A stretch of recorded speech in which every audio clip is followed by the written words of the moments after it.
Olha só que interessante. A gente avançando aqui nos próximos versos, aí já para os versos finais. Depois desse livramento miraculoso, né, sobrenatural, então o rei Dário escreveu a todos os povos, nações e línguas que moram em toda a terra. E aí ele vai usar uma linguagem muito parecida com aquela que Nabucodonosor utilizou no capítulo 4, depois da sua conversão. Ele vai dizer o seguinte: a todos os povos, nações e línguas que moram em toda a terra, a paz vos seja multiplicada. Novamente, né? A paz vos seja multiplicada a todos os povos, não a um grupo específico, não a uma religião específica, não a uma denominação específica, mas a todos a paz vos seja multiplicada. Da minha parte é feito um decreto. Lembra lá em Daniel 3? No final do capítulo, Nabucodonosor também faz um decreto, né, para todos aqueles que blasfemarem do rei, do Deus de Sadraque, Mesaque e Abednego. Aqui, Dário ele tem um conhecimento mais profundo de Deus. Então ele diz o seguinte: da minha parte é feito um decreto pelo qual em todo o domínio do meu reino, né, um reino que é do Irã até a Turquia, os homens tremam e temam perante o Deus de Daniel, porque ele é o Deus vivo e que permanece para sempre. O seu reino não se pode destruir e o seu domínio durará até o fim. Aquilo que Nabucodonosor levou alguns anos para aprender a respeito do Deus de Daniel, né? Dário é que ele aprende rapidamente. E aí olha o que ele diz aqui, ó. Porque ele é Deus vivo, ou seja, um Deus de vida. Né? Não é igual aos outros deuses, não é igual a outros ídolos que são cultuados, não, ele realmente é o Deus vivo. E essa linguagem de Deus vivo é uma linguagem que a gente vai ver no Antigo Testamento só proferida pelo povo de Deus. Quem não fazia parte do povo de Deus, quem não era profeta, quem não fazia parte ali dos conhecimentos da palavra de Deus, eles não se referem a Deus como Deus vivo.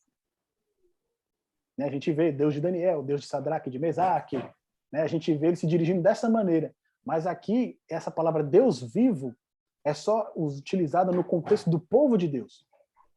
E Dário ele usa 2 vezes essa palavra. Quando Daniel é lançado, né, na cova dos leões, ele fala servo do Deus vivo, lá no verso 20.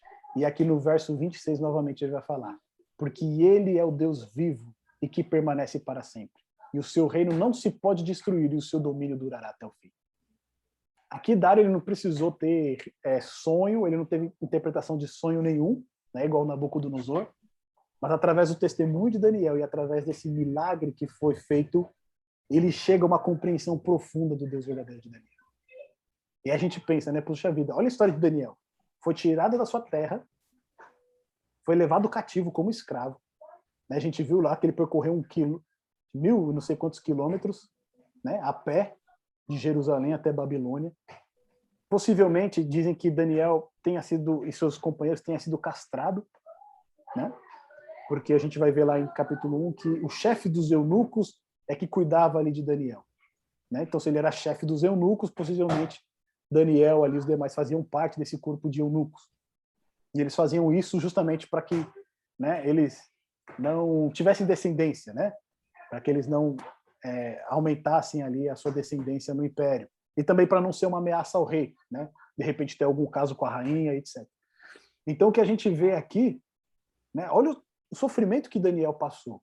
E aí chega, né, ali nos, né, octogenário já, passou por diversas experiências, mas mesmo assim, né, ele passa por uma situação difícil.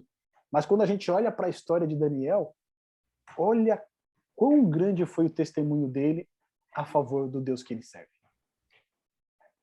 2 reis, né, 2 líderes de potência mundial puderam reconhecer esse Deus como Deus vivo. As pessoas que partilhavam ali do entorno de Daniel tiveram contato também com ele e reconheceram esse Deus vivo. Os seus próprios oponentes reconheciam que eles só poderiam fazer algo contra Daniel se fizessem algo contra a lei do seu Deus. Olha quantas pessoas foram impactadas, quantas nações foram impactadas pelo testemunho de Daniel. É aquilo que a gente fala, né? Deus ele sabe o fim desde o começo. A gente não consegue ver nem o que está diante de nós, né? Nem o que está além daquela curva ali. E muitas vezes as mazelas que a gente enfrenta nessa vida, a gente fala, por que, Senhor? Por que essa dificuldade? né? Por que que esses problemas? Mas Deus sabe de todas as coisas e ele tem algo reservado para nós que vai valer a pena. Ele tem algo reservado para nós que depois vai fazer sentido. E a gente pode confiar nesse Deus, porque segundo o que Dario falou aqui, ele é um Deus vivo. Ele é um Deus de vida, né? Ainda que haja morte, esse Deus ele pode ressuscitar. Ainda que haja miséria, ainda que haja doença, esse Deus, ele pode livrar, ele pode curar. Ele é um Deus vivo e também um Deus para vivos, né? Porque a morte não é nada diante desse Deus poderoso. E o melhor de tudo, o reino desse Deus, ele será para sempre.